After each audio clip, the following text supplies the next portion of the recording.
네, 소장님, 그 커창반이라고 해가지고 이게 후광통 이후에 가장 어떻게 보면은 최근 많이 들리는 중국 주식 관련된 단어 같은데요. 커창반 과연 어떤 시장인가요? 주석 시장이다 그렇게 얘기하죠. 아, 주석 시장. 네. 그 주석이라는 게 철 니켈 주석하는 게 아니고 네. 시진핑 주석하는 그 주석 시장이다. 시진핑 주석 시장. 그렇습니다. 네. 그래서 보통은 중국은 이제 새로운 자본시장 하나 개설하는데 준비 기간만 한 2년에서 2년 반 걸립니다. 네. 그래서 중국은 이제 상해에 있는 거래소가 하나 있고 네. 심천에 거래소가 하나 있고 네. 이제 우리 같은 유가증권 시장이죠. 근데 네. 심천에는 그것 말고 네. 중소기업들이 주로 상장하는 중소기업 시장이 중소반이 하나 있고 네. 또 그것 말고 창업반이라고 하는 시장이 또 있습니다. 네. 그래서 그거는 우리로 보면 거의 코스닥하고 비슷한 성격의 네. 그런 회사가 그런 시장이 있는데 그래서 결국은 중국은 시장이 겉으로 이제 중국 증시 그러지만 4개가 있다고 봐야 돼요. 상해 본토가 있고 심천에 3개. 그렇죠. 네. 근데 2018년에 이제 미국하고 중국이 무역 전쟁을 시작하면서 네. 그 중국이 내수로 이제는 돌아서야 되겠다 이러면서 상해에서 제1회 수입 박람회를 개최를 했어요. 아, 엄청 큰 행사였죠. 그렇죠. 네. 거기에 이제 시진핑이 와서 무슨 얘기를 했냐 그러면 2019년에 이제 중국이 앞으로 어떻게 보면 기술 혁신을 해야 되는데 거기에 필요한 자금 지원을 할 수 있는 그 첨단 기술주만 전용으로 상장할 수 있는 증권시장을 하나 만들어라고 얘기를 해요. 네. 11월 달에. 네. 근데 사실은 중국을 놓고 보면 경제나 금융 이것은 리커창 총리의 소관이고 리커창 총리는 북경대 경제학과 학사, 석사, 박사를 한 네. 이제 정말 경제통, 금융통인데 시진핑 주석은 청와대 화학과를 나왔고 네. 거기서 이제 법학을 전공한 박사거든요. 네. 근데 사실은 금융 전문가는 아니죠. 엄밀히 시진핑 따지면. 주석이 네.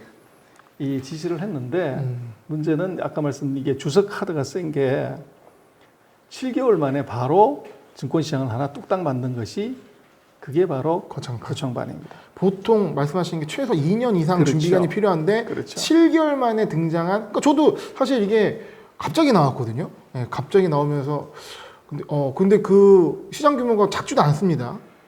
그렇습니다. 그래서 이제 이게 어떻게 보면은 그 중국의 속내를 봐야 되는데 네. 중국 입장에서는 미중에 그래서 중국을 우리가 가볍게 볼 수 없는 것이 앞으로 전쟁은 아마도 기술 전쟁이 벌어진다고 중국의 이제 내부 지도자들은 판단을 한 것 같아요. 네. 그래서 앞으로 기술을 어떻게 이제 수입하고 어떻게 이것을 개발하려는 것을 지금까지 은행 대출해 가지고 첨단 산업에 투자하는 것이 아니라 네. 주식 시장을 통해서 미국 나스닥처럼 네. 그렇게 펀딩을 해줘야 되겠다. 네. 이제 이렇게 판단을 한 거죠. 그래서 만든 시장이 바로 이 거창반 테크놀로지 이제 스타마켓이라고 하죠, 중국은. 네. 그래서 시장입니다. 그 사실 그 커창반 유명해진 것도 중국 대표적인 파운드리 기업인 SMIC가 이 커창반에 상장하면서 그리고 또 그게 굉장히 또 공모가 대비 큰 수익을 또 안겨주면서 주목을 받았던 것 같은데요. 과연 이 시장 관련해서 그러니까 사람들도 투자를 많이 하고 싶어 합니다. 근데 직접 투자는 또 안 되죠? 지금 창업반하고 거창반은 외국인들, 개인들은 투자 대상이 아닙니다. 못합니다. 네. 그래서 그것은 이제 이유가 뭐냐 그러면 첫 번째 영어로 얘기해서 좀 죄송한데 unseasoned stock. 우리가 김장을 할 때 배추를 네. 제대로 안 절이면 맛이 좀 없고 배추가 살아가지고 걸어갈 수도 있죠. 네, 그래서 양념이 숨을 죽여야죠. 그렇죠. 네. 그래서 이 거창반 스타마켓의 기업들의 특징이 뭐냐면 첫 번째 이익이 안 나도 상장할 수 있어요. 그래서 6개 중국이 정한 첨단 산업 기술만 갖고 있으면 우리로 치면 테슬라 조항으로 상장을 할 수가 있어요. 그리고 기업 규모도 우리 같으면 뭐 이제 외형이 뭐 300억 이상 돼야든지 이러는데 이것은 외형도 이게 그렇게 신경 안 써도 돼요. 오로지 네. 기술만 있으면 상장할 수 있는 이런 시장이 있기 때문에 네. 굉장히 좀 독특해요. 그리고 이익이 안 나도 되고 네. 적자가 나도 관계없어요. 네. 그래서 그런 특징이 있고 그러다 보니까 이 규모가 작은 기업들, 기술만 있고 매출액이 아직 크지 않은 기업들이 대거 상장을 했기 때문에 이것은 리스크가 굉장히 크죠. 망할 수도 있고 또 어떻게 보면 자금 수요 때문에 이것이 이제 신용위기에 빠질 수도 있고 또 기술 소송이 걸렸을 때 이런 문제이기 때문에 중국 감독 당국 입장에서는 개인들의 경우는 리스크가 있기 때문에 창업반도 마찬가지지만 네. 중국 개인들도 마찬가지로 예를 들면 50만 위안 이상의 예탁금을 넣어야 되고 또 시험 봐가지고 합격해야 되고 공부도 그렇죠. 그렇게 해야만이 투자할 수 있는 자격을 주는데 중국 내에서도 아무나 할 수 있는 건 아니군요. 그래서 이제 그게 중국 입장에서는 뭐 투자는 자기 책임인데 네. 감독원이 이제 서방 세계를 뺏겨가지고 투자가를 보호한다는 차원에서 그렇게 한 거죠. 네. 그래서 지금 중국은 이게 주석 카드가 들어왔기 때문에 이 작년에 상장한 회사를 놓고 보면 가장 많은 숫자가 이科创반에 상장한 회사들이에요. 네. 그래서 우선적으로 상장을 시켜준 거죠. 요즘 흔히 말해서 핫한 시장, 그렇습니다. 밀어주는 시장 그런 것 같습니다. 근데 이제 이게 아무래도 우리도 IPO 굉장히 뜨거웠지 않습니까? 그렇습니다. 예, 뭐 빅히트도 그렇고 뭐 카카오 게임즈도 그렇고 그러다 보니까 중국에서도 SMI 같은 이 IPO 대여들도 있다, 뭐 수익이 난다 하니까 아까 말씀하신 대로 개인은 못하지만 기관은 할 수 있고 외국인 기관의 자격으로 펀드라든가 ETF 상품으로 지금 커창반 관련된 상품들이 많이 나오고 있는데 투자하는데 좀 유의사항이 필요할까요? 그래서 이제 지금 그 중국 같은 경우도 이科创반을 키워야 되는데 그러려면 기관이 들어와야 되는 거죠. 네. 큰 자금이 들어와야 되는데 그래서 이제 ETF를 허용을 하고 네. 그리고 ETF가 되려면 지수가 만들어져야죠. 네. 그래서 이제 작년 12월 달을 기준으로 해서 지수 1000으로 만들어서 네. 이제 인덱스를 일단 출시를 했고 창업반 인덱스요. 그科创반 인덱스, 커창반 인덱스. 거창반 네. 인덱스. 그래서 이걸 기반으로 한 ETF를 4개를 이번에 지난주에 출시를 했어요. 네. 그러다 보니까 말씀하신 것처럼 성장성이 아주 높고 또 SMIC가 여기에 들어가면서 시장의 관심을 확 끌었죠. 네. 그리고 이제 성장성이 굉장히 높다가 보니까 성장주를 투자하는 사람들 이쪽은 이 거창반에 대한 매력도를 굉장히 많이 느꼈던 거죠. 그리고 거창반 같은 경우는 한국에서 잘 알려지지 않았기 때문에 이게 나스닥처럼 고성장하는 시장 뭐 이렇게만 이제 인지를 많이 하죠. 네. 그러면 안을 조금 따져보면 몇 가지를 좀 이제 체크해 볼 게 있어요. 네. 그래서 첫 번째는 뭐냐 그러면 이 2019년 12월 31일 그 거창반 지수 1000을 기준으로 해서 왔을 때 이렇게 놓고 보면 수익률이 상해에 있는 창업반보다 거창반 지수가 수익률이 낮습니다. 심천 창업반보다. 그렇죠. 예. 그래서 그것은 왜 그러냐 그러면 결국은 성장성 때문에 상장을 해가지고 예를 들면 우리 BTS처럼 네. 기대감 때문에 올라갔지만 네. 이익이 안 나니까 실망감이 빠지는 거죠.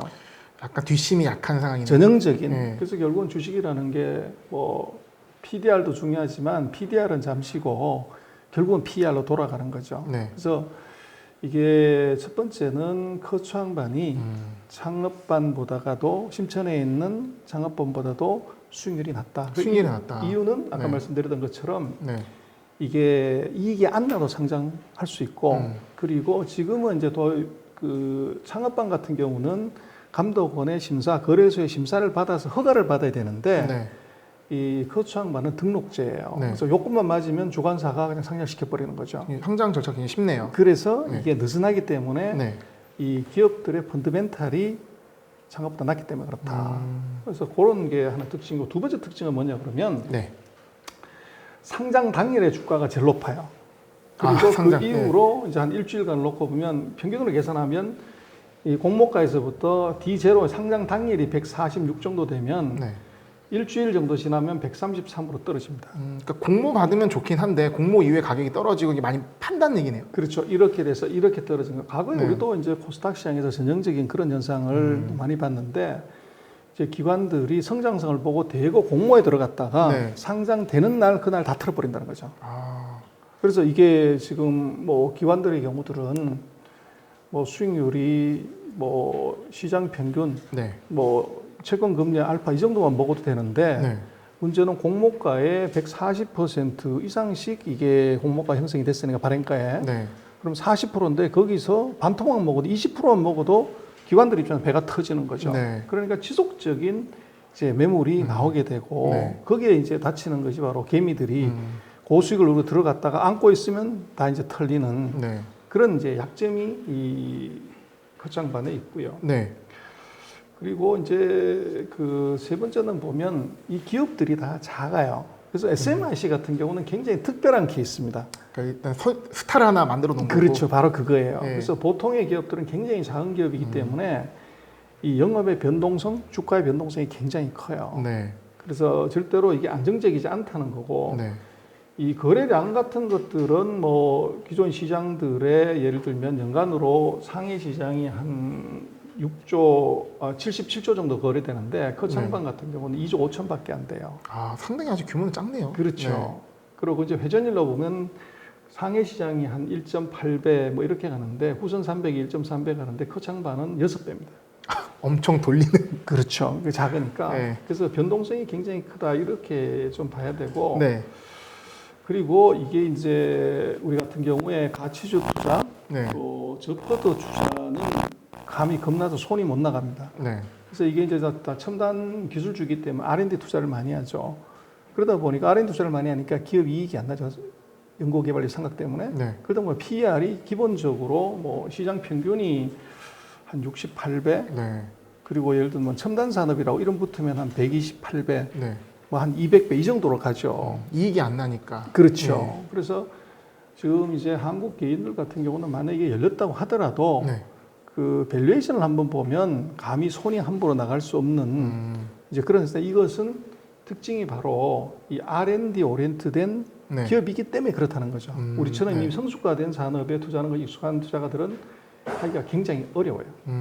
아, 그러면 이제 커창반에 투자하려는 국내 투자자들의 경우에는 주의가 상당히 필요할 것 같은데요. 그렇습니다. 지금 그 창업반 그 ETF, 그러니까 창업반 50 지수하고 거창반 50 지수를 놓고 보면 거창반 50 지수의 편입 종목들의 퀄리티가 굉장히 떨어집니다. 훨씬. 네. 그리고 주로 이제 컴퓨터 관련되는 회사들이 이게 많이 들어가 있어요. 아, 상당히 좀 한쪽에 치중되어 있다는 그렇죠. 거죠. 네. 그래서 이게 변동성도 이제 문제가 되고, 그리고 이제 ETF를 4개 회사가 출시를 했는데 대략 다 합쳐서 200억 위안 정도밖에 되질 않아요. 네. 그래서 규모가 그렇게 크지가 않은 거죠. 그래서 한 개 펀드당 이제 50억 정도 사이즈이기 때문에 사이즈가 너무 작아서 이것이 그 주가에 견인 효과를 보거나 이러기가 대단히 어렵습니다. 아, 영향력이 미미하다. 그렇죠. 네. 그래서 아직은 제가 볼 때는 이제 거창반 관련되는 상품들은 조금 더 지켜보고 시장이 더 성숙되고 안정화되고 네. 또 거기도 이제 앞으로 나올 반도체라든지 컴퓨터라든지 AI라든지 이런 세분 업종에 이제 지수가 나오고 ETF가 나올 수가 있기 때문에 네. 지금 단계보다는 조금 신중하게 좀 기다렸다가 상황을 보고 파악을 하고 가도 늦지는 않겠다. 그렇게 네. 얘기할 수 있을 것 같습니다. 네, 아무래도 이 투자를 생각하시는 분들 계시고 현재 투자를 하시는 분들 계실 텐데 그런 분들께는 상당히 중요한 얘기가 아닌가 오늘 또 중요한 말씀 해주셔서 감사합니다. 예, 고맙습니다. 네.